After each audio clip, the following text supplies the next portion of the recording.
Bushmills 10 single malt. If you know me, you've been a fan of the channel for a while, you know I do not like it. But is there a chance that it could be redeemed by going back into the past and trying one that's just a wee bit different from the 1980s when I was but a mere whippersnapper? Stay tuned to find out.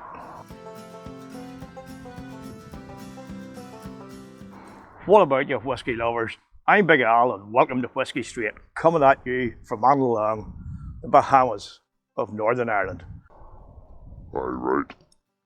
Anyway, at least I've got the shirt on, so I feel the part. What I'm going to bring to you today is a Bushmills 10 single malt, which was bottled in the 1980s, and it's bottled at 43% ABV. Now, this was sent to me by subscriber Michael, who also goes under the pseudonym at comacat / on Twitter, so go check him out there.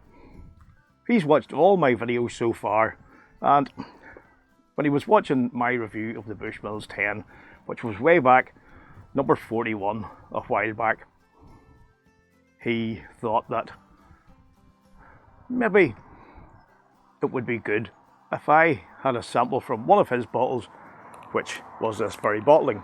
Now, I don't know much about it. I don't know if it's done the same way back then or anything, or whether it was just a travel retail exclusive or not. But he sent me a wee sample there so that I could compare and see if I think the old is better than the new. Well, we mostly say if it's a higher ABV, it usually is. So let's get right into it. Well, before we do so, back in review 41, just watch it there myself before I come out to do this, and I give it a score of 78, and I basically concluded that it was mediocre at best. It was bland, it had no personality, and it was like Coca-Cola without the fizz. And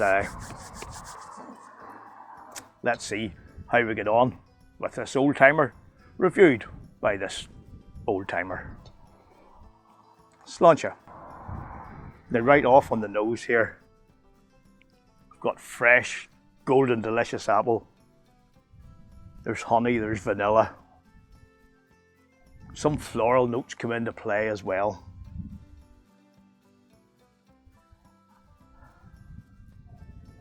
Now, there's a nice earthiness that blends into this mix that goes really well with those aforementioned notes. And a wee touch of mixed spice. Subtle though, not in your face in any way, but it's there, and it adds to the overall niceness of what I'm experiencing here. Now, on my original notes on the new Bushmills 10, which is bottled at 40% ABV, everything was a lot lighter. This is much more vibrant, it's much more alive, it's much more, yes, I want to get onto the palate in this. So that's what we'll do. Sláinte.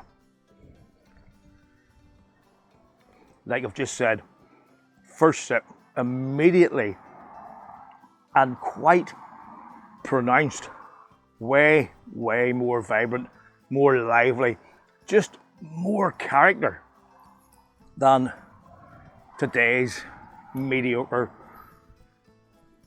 bottling of Bushmills 10. There are similar notes to I got on the newer bottling, and what we've got here is like honey spice, vanilla, some lemon sherbet, but it's all so much more alive, it's so much more vibrant, not the dull, mediocre, lacking character that you have in today's version. So let's go in again. Lemon and spice. Wee bit more spicy, but not like hot spice, more like just a nice gentle tingle on the tongue. Then it becomes orange, and as it's mid palate to rear palate, the orange becomes effervescent in mouthfeel. What I got in the review of the new 10 was similar flavours, but there was no life in them. They were bland, they were like, as I said, Coke without the fizz. This is just so much more going on. It's lively, it's vibrant, so much more character. It's like a difference between night and day. And then, as it lingers on the tongue, in come a wee sort of note of chocolate shavings. Nice milk chocolate shavings, which goes well with those fruity flavours, particularly the orange. Apple again, vibrant, juicy apple, golden delicious, lemon, vanilla, and again that gentle chocolate, like chocolate shavings. Do you know what? There is one hell of a difference between this old bottling and the current offering. I don't know what's been done different. If you know, or if anybody from Bushmills is watching, please let me know, because I wish to God whatever was done on this was done in the Bushmills 10 now. It would be so much better, so much more palatable, and just so much a better bloody whiskey. If you have a 10-year-old and it's one of your sort of like core examples of what your whiskey's like, you know, after the entry levels, you need to have it more pizzazz, more presence, more interesting to the drinker, to the whiskey enthusiast. And see, if it was like this, it would be a damn sight better. So thanks, Michael, for sending this to me. It's been a real pleasure to try it, and it's been a real pleasure to see just how good the Bushmills 10 actually can be, how actually good it was. So please, do it again, Bushmills. It's just difference between night and day.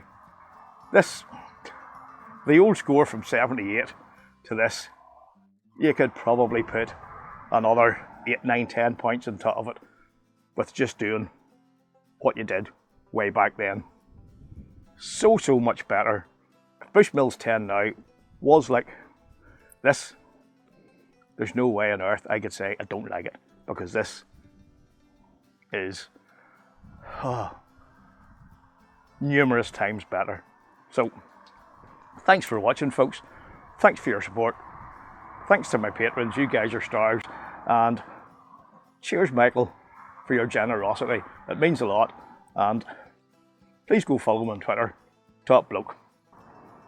Yeah. And here's to the past. And hopefully something will change in the future for the better for the Bushmills 10. Here's hoping.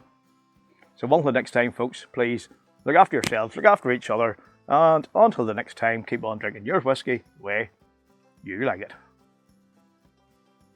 Sláinte.